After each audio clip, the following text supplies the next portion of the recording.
भाई साहब मैं क्या बताऊँ, मैं तंग आ गया था वायर्ड हेडफोन से।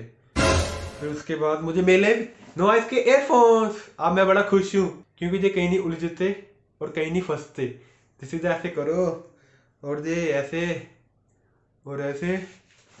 चलो, जब मैंने ये ईयरफोन न्यू खरीदे तो मेरे कान में फंसते नहीं थे, तो अब फिर तो मैंने ये ईयरबड चेंज किए तो अब फंसने लगे। दोस्तों, अगर नॉइज वाला अपना एडवर्टाइजमेंट करेंगे तो कैसे करेंगे वो मैं बताता हूँ आपको। पहले मैं बड़ा दुखी था क्योंकि मेरी कोई नहीं सुनता था, पर अब मैं नहीं सुनता किसी की, ये क्योंकि मेरे पास आ गया नॉइज के हेडफोन्स। ये दोस्तों, आजकल कंपटीशन बड़ा बढ़ गया है। किसी को अपना दुख सुनाओ, उल्टा वो अपना दोगुना दुख सुनाता है।